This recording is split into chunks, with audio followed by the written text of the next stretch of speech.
Hello, Virtual Science. Keep on completing your units. I'm accepting late work for any zeros in the gradebook before grades close. However, the work needs to be completed by Monday, October 5th, 2020, so that it can be recorded in the first half of the semester. Grades close next week, and I'll not be able to make any changes, so complete any late work as soon as possible. Anything is better than a zero in the gradebook. Continue to use Infinite Campus to track your actual grade. My question to Ms. Patterson concerning our late start date was beneficial. I was told to replace the 9-week test with a project, and since we have multiple science disciplines, I decided to make the project specific to your class using time and Edgenuity next week. 9-week science exemptions will be reported next week.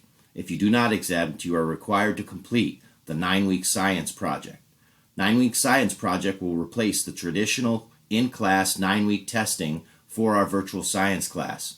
This will be a test grade in Infinite Campus for all who do not exempt, and can count for extra points for students who have exempted and still participate.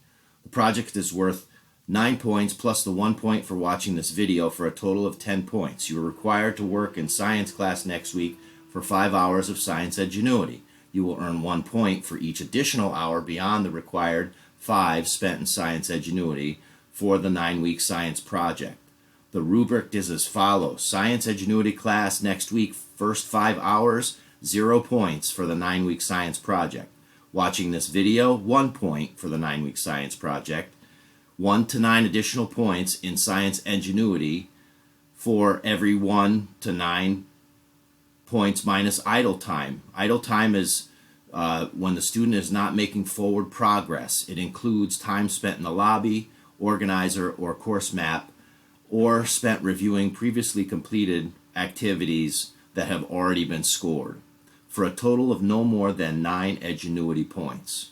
So the total available 9-week science project points is 10. An example, 12 hours of science Edgenuity minus 1 hour idle time minus the 5 required hours could equal 6 out of 10 points plus the 1 hour for watching this video, making it 7 out of 10 points. Hope you all have a good weekend.